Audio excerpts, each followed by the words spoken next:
Non-violence, persuasion, grâce. Alors ça, c'est très tordu, mais bougrement intelligent.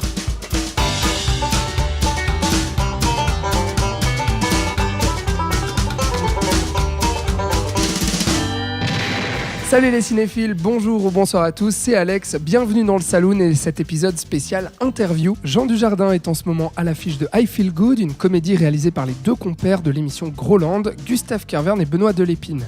L'acteur oscarisé incarne Jacques, un bon arien qui n'a qu'une seule obsession, trouver l'idée du siècle qui le rendra riche. Lorsqu'il rentre à Pau, sa ville natale, après des années d'absence, les retrouvailles avec sa sœur Monique, qui dirige un Emmaüs, vont être un peu difficiles. En salle romande le 26 septembre, I Feel Good a été présenté cet été sur la Piazza Grande du festival de Locarno. Jean Dujardin y était, l'équipe du Saloon l'a rencontré lors d'une table ronde où il nous a décrit son personnage en toute franchise. Il a la maladie de l'époque, c'est-à-dire ce besoin absolu d'exister très fort, ce problème narcissique. Enfin surtout, oui, il a la maladie de ce qu'on nous vend, de la société, je suppose. Oui. Il a l'instagrammite. Puis pardon, mais il est con. Quoi. C'est un gros problème. Hein. Il faut dire que Jacques est assez détestable. Il profite de la société, de sa sœur, il fait la leçon à tout le monde et il embarque même une poignée d'employés à Emmaüs pour les emmener faire de la chirurgie esthétique en Roumanie.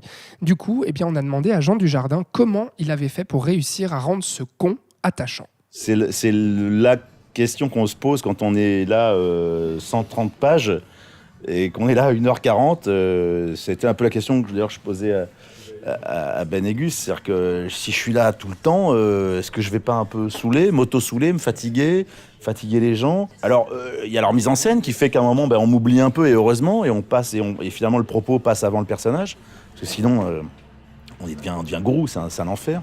Et puis moi, après, c'est mes petits devoirs à moi, c'est à quel moment je vais lui donner de l'humanité. Et ça passe souvent par de l'enfance, une forme de candeur ou de fragilité. Souvent, Benoît me le disait, la même scène, refais-la mais fragile.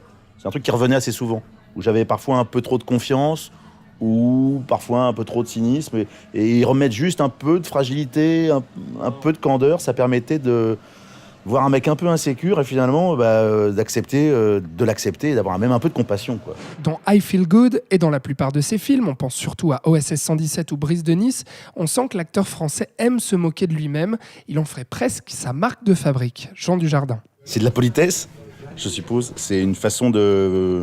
J'ai une belle vie. C'est pas une façon de s'excuser, mais déjà c'est plus marrant, c'est plus intéressant comme ça, des personnages avec des aspérités, avec des défauts. Et puis c'est le jeu dans le jeu.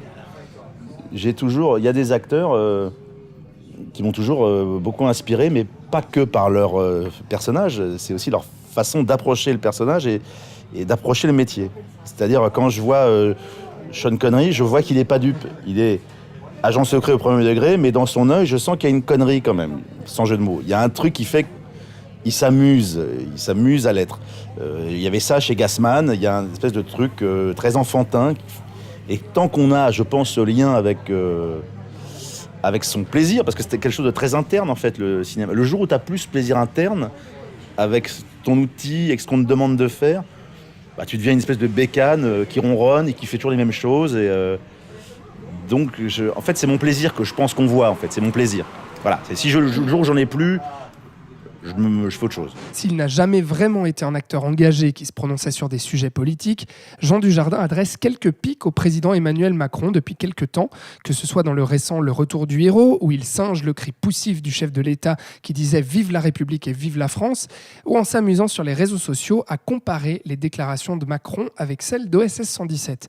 Dans I Feel Good, il nomme même sa société « En Marche », un rajout volontaire de l'acteur au scénario. On a alors posé la question à Jean Dujardin, pourquoi se servir de son métier pour dissimuler des critiques envers le président français et surtout, pourquoi s'en prendre particulièrement à Emmanuel Macron. C'est un personnage, ça devient un personnage, c'est assez... À côté de ça, c'est-à-dire que, alors déjà à l'époque des Guignols, je pense, c'était quand même une bonne grosse tartine de merde d'être président, mais alors là, vu que tout le monde s'en mêle, c'est-à-dire que tu peux plus mettre un mot dehors. C'est fini. Non, mais c'est super violent. C'est-à-dire que l'histoire avec le gosse qui dit hey, Manu, machin, et t'as juste envie de lui dire là, faut juste avoir normalement, dans la communication, faut juste avoir un peu d'humour. Et tu restes pas trois plombes. C'est-à-dire que dis non, m'appelle pas Manu, c'est comme si je t'appelais merdeux, tu vois, ça le ferait. Bon, il peut pas dire ça non plus, mais ce que je veux dire, c'est une pirouette, un truc. Et surtout, c'est le temps en fait. C'est 8 secondes et non pas la minute et demie où le gosse s'en prend plein la tronche. Forcément, et c'est vrai qu'à ce moment-là, travail, tu pourras t'acheter un costard, machin. Forcément, moi, j'ai tellement eu ces scènes-là dans OSS 117 que forcément, ça me fait marrer. Mais enfin, je veux pas l'accabler.